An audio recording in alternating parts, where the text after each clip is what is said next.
tarifas era necesario? ¿Se podía hacer de otra manera? ¿Tenía que ser así como se llevó adelante?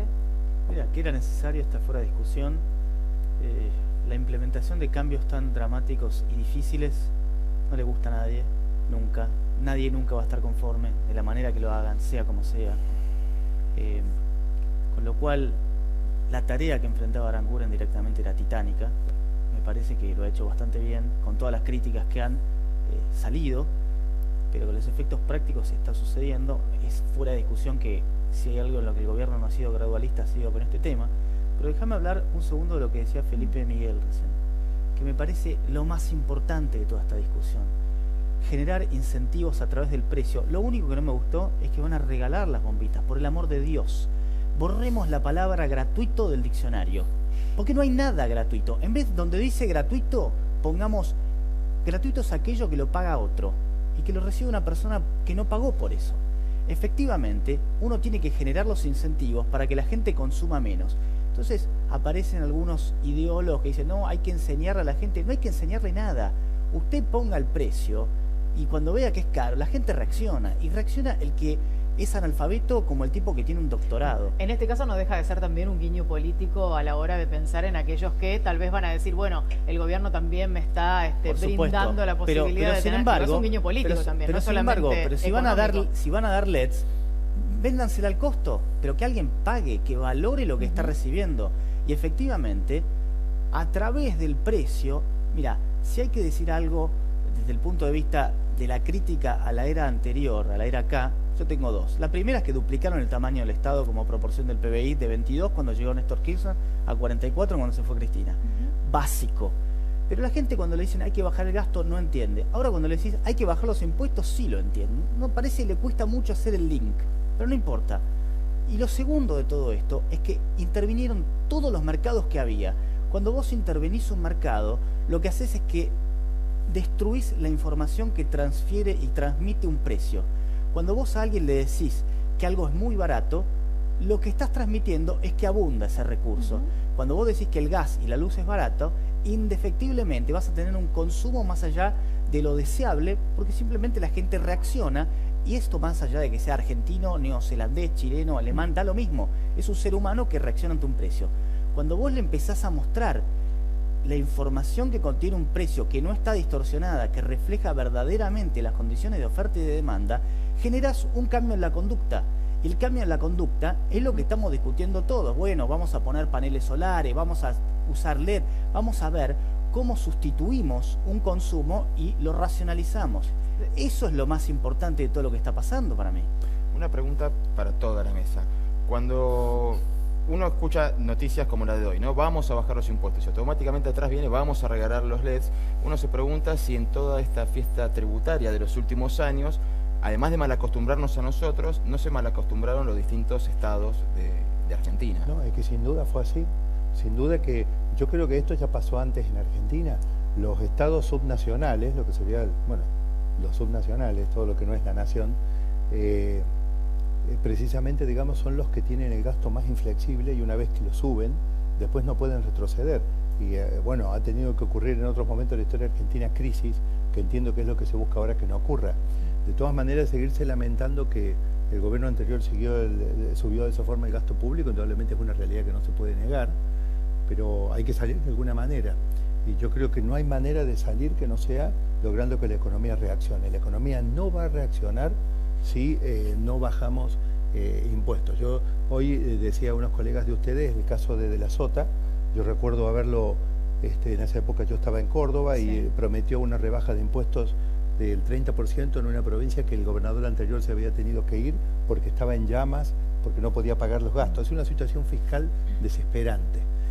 Pero eso hizo reaccionar, lo asumió con eso, lo ganó la elección, asumió, lo cumplió. Y yo lo que quiero es animar realmente al gobierno a seguir por el camino que anunció. Yo no me doy cuenta, digamos, creo que la cuenta la hice, se los mostré. Sí. Es marginal en términos del problema que tenemos de presión impositiva, pero es una muy buena señal. Entonces yo quiero animar, así como el gobierno se animó a sacar, mire, escúchenme, el gobierno asume, y yo creo que no tenían una semana de reservas en el Banco Central ni para pagar viáticos de alguna misión que había que ir a Washington. Sin embargo, sacan el cepo en una situación de déficit fiscal más grave que la de ahora, y el gobierno se anima con audacia a bajar retenciones, que eran fundamentales, muchas retenciones bajó. Entonces digo, me parece que en otra etapa el gobierno se puede animar y esa bomba hay que desactivarla. Ahora, cuando uno hace una mirada un poquitito hacia atrás, digo, y también le pregunto a ustedes respecto de esto, decía Montoya, hay que bajar los impuestos, hay que animarse, el gobierno tiene que animarse. Hubo una reforma impositiva hace meses nada más. Y la reforma impositiva, gran reforma impositiva. No hubo nada.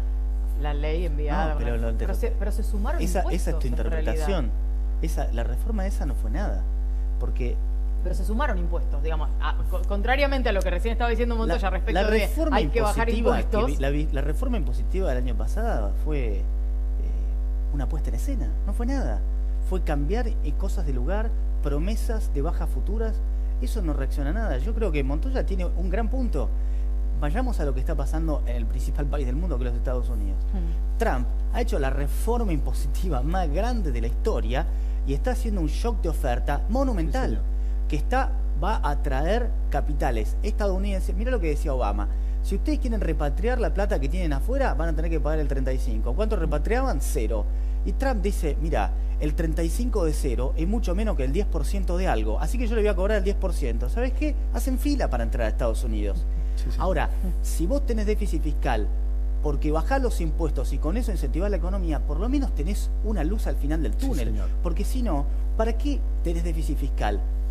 Para tomar deuda afuera y pagar sueldo, pero eso es estar atrapado. Ahora, si vos me decís, me banco el déficit fiscal, pero bajo los impuestos y permito que el sector privado funcione, y acá agrego una cosa, no es solamente la presión fiscal también, hay una enorme cantidad de trabas de cumplimiento, de compliance, de cosas que hacen imposible cualquier tarea. El que esté vamos a decir, en el rubro que sea, sabe de la cantidad de regulaciones sencillamente ridículas que tiene que cumplir. Yo soy bastante amigo de una persona que transporta cerdos.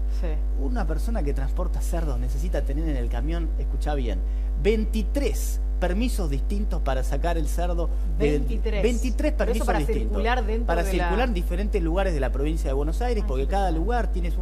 Entonces, el tipo, en lugar de trabajar, malgasta el 65% de su tiempo en hacer todo tipo de malabares. ¿Para qué? Para poder hacer lo que tiene que hacer, que es trabajar. Entonces, fíjate, es tanto impuestos como bajar la ridícula carga, vamos a decir, regulatoria que hay, que tienen tantas cosas que, como tenés empleados públicos que no tienen nada que hacer, el empleado público que sobra, más vale que se quede en la casa que esté trabajando, porque cuando está trabajando, su trabajo ¿en qué consiste? En ver cómo idea cosas que lo único que hace terminan jorobando al sector privado. ¿Qué dice? Lo veo ahí como escuchando atentamente. Comparto algunas cosas, quizás no soy tan extremista con la reforma que se ha comenzado a desarrollar, porque tiene un plazo de ejecución total de 5 años.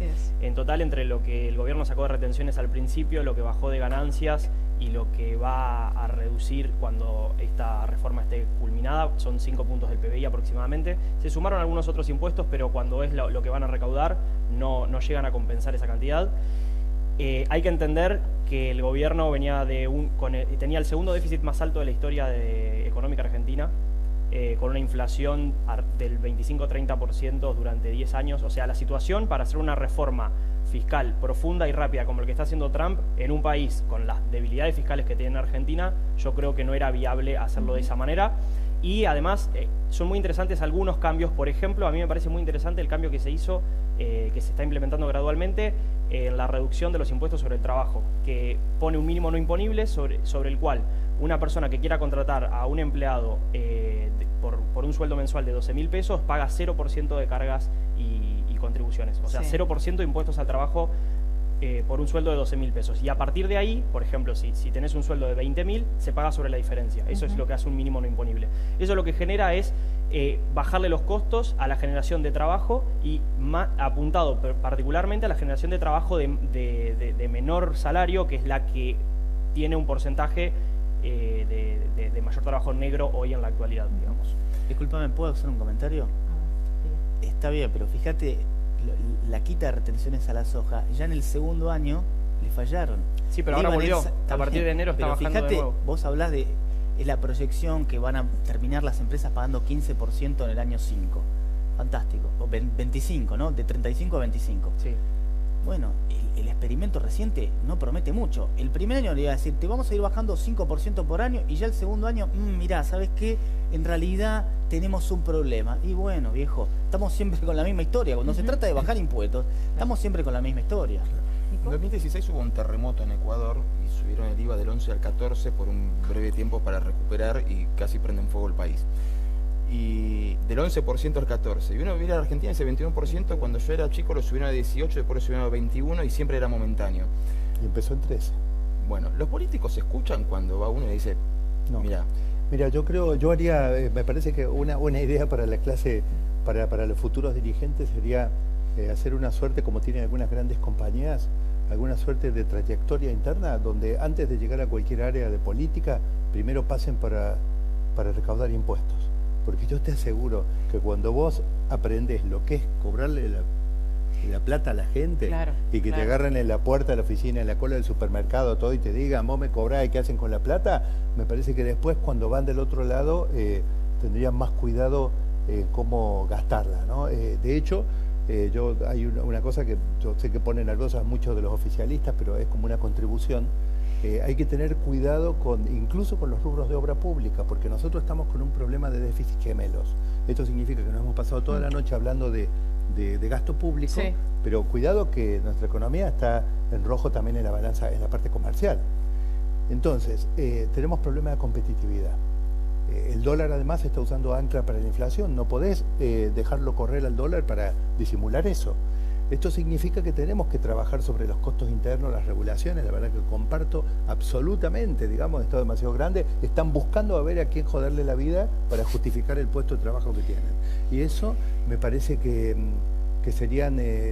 yo creo que estamos en un problema realmente serio, porque y si queremos cambiar la historia, que este Estado no se achique de una manera traumática, necesitamos salir, que la economía absorba esas LEVAC que están neutralizando, claro, digamos, claro, claro. Y que también absorba al mercado laboral, o sea, que uno se sienta tentado a irse al mercado privado. Y además que te vaya absorbiendo muchos de los subsidios que estás teniendo. Hoy salió una noticia, yo había estado en Finlandia hace 3 o 4 años atrás, me llamó la atención el clima de cambio en ese estado de bienestar que tiene. Hoy salió una noticia donde Finlandia, un programa que tiene para universalizar prestaciones gratuitas, o sea, concretamente una especie de AUH que tenían, lo dan de baja porque realmente no lo pueden sostener.